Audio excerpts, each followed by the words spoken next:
Kalau beli perumahan harusnya ketika sertifikat asli dipegang PPAT, legalitas SHM dan IMB aman ya, aman atas nama penjual, dan AJB sudah siap ditandatangani ya. Kalau sudah siap ditandatangani baru PPAT memberikan instruksi segera transfer ya, bayar pajak dan harga rumahnya ya, lalu bawa bukti transfer ke kantor PPAT ya. Setelah itu tanda tangan semua pihak ya, penjual ya, pembeli, PPAT dan saksi.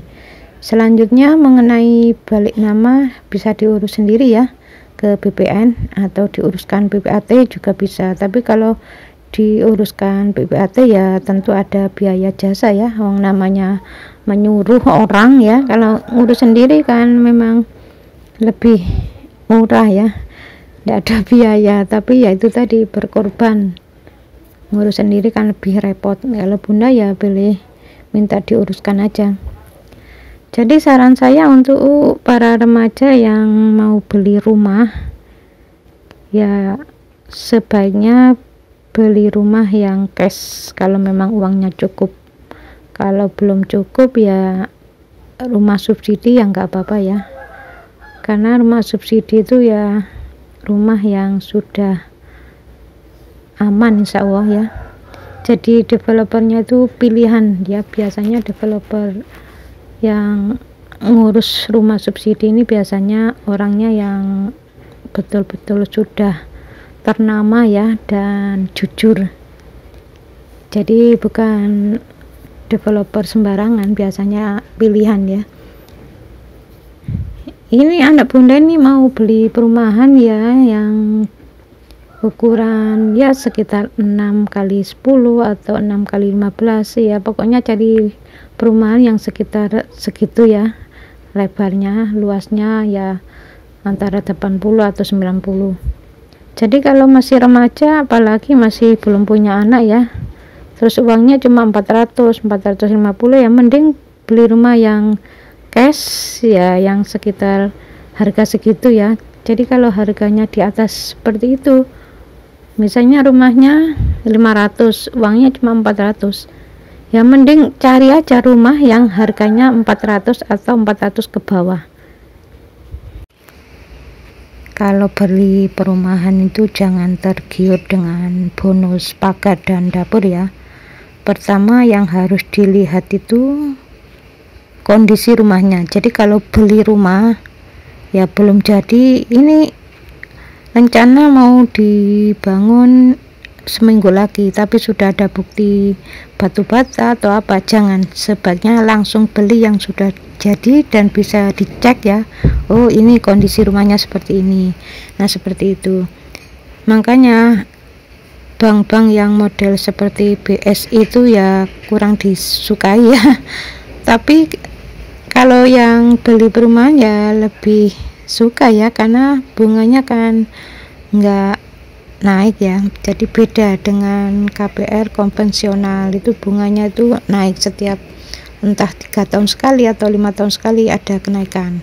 Tapi kalau KPR BSI akadnya itu akad jual beli, jadi kita suruh bank itu beli dari developer, setelah itu dijual ke kita. Nah ini hukumnya nggak apa-apa, boleh, ini bukan termasuk riba kalau yang seperti ini. Jadi saran saya bagi orang-orang atau anak remaja yang masih belum punya rumah, kalau uangnya nggak cukup ya carilah rumah yang uangnya ya di bawahnya uang kita ya. Misalnya uangnya itu 400 ya, harus cari yang di bawah 300. Kalau cari yang 400, uangnya 400 ya nanti masih repot ya.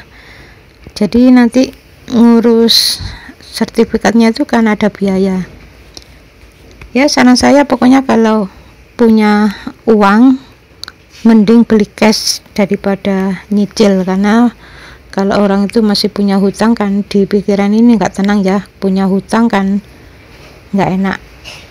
Jadi kalau ada orang punya hutang kok tenang-tenang aja ya, dikiranya hidup ini hidup terus ya. Orang itu kan nggak tahu ya kapan mati. Jadi kalau mati dalam keadaan masih punya hutang ini berat. Makanya bunda itu mulai menikah itu nggak pernah hutang tetangga, itu nggak pernah, ke saudara, ke teman nggak pernah. Tapi kalau pak suami pernah ya, pernah hutang 1 kali ke saudara bunda ya, buat perumahan ya, hanya 1 kali itu. Setelah itu nggak pernah. Jadi nggak sembarang. Kalau memang misalnya hutangnya itu buat beli sesuatu, ya mending nggak punya daripada punya sesuatu tapi hutang. Jadi dulu itu Pak Su pilih perumahan yang paling kecil, ya lucu, dulu itu pilih perumahan yang tipe 21, kamarnya 1, kamar mandinya juga 1. Jadi lucu ya, kecil mungil ya. Sekarang alhamdulillah jadi kamar 3, kamarnya sekarang ada 3, dibangun sendiri karena di belakang itu tanahnya ya cukup luas ya. Kalau perumahan dulu itu memang agak besar ya, beda dengan perumahan yang sekarang. Ya alhamdulillah, dengan adanya semakin banyak anak ya semakin rezeki itu terus mengalir. Dulu itu saya nggak membayangkan kalau sampai punya anak 5 ya, rata-rata biasanya PNS itu kan 2 ya, ini sampai 5, laki-laki 3, perempuan 2. Akhirnya sama pak suami dibuatkan kamar, jadi kamarnya ada 3 ya. Untuk para remaja yang masih belum punya rumah, sebelum beli rumah harus hati-hati, karena hati-hati itu beda dengan suudzon ya. Kalau suudzon itu belum beli langsung orang itu dicurigai, oh jangan-jangan ini penipu. Enggak, ditanyakan dulu, diselidiki, oh ini begini, harus diselidiki dulu sebelum DP ya. Kalau sudah DP itu nanti enggak jadi, itu hangus.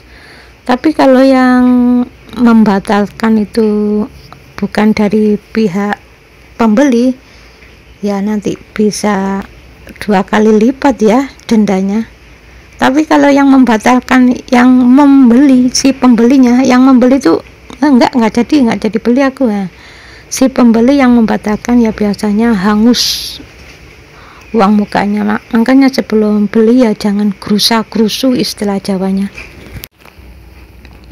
Ini bunda mengikuti maulid Nabi, dimulai setelah sholat isya ya. Langsung yang dibaca pertama sholawatan dulu, terus qiraah, dan lanjut ada ceramah agama. Dan ini rutin ya tiap tahun di perumahan bunda. Jadi setiap warga itu dimintai sumbangan yang berupa nasi atau kue atau buah ya. Yang paling banyak itu buah dan kue. Kalau nasi ya hanya sedikit ya, hanya beberapa kotak. Dan ada nasi tumpeng. Nasi tumpengnya ini ada yang nasi kuning, ada yang nasi putih. Sebelumnya enggak sebanyak ini ya. Dan tahun ini memang agak banyak, sampai 12 tumpeng dari RT 1 sampai RT 5.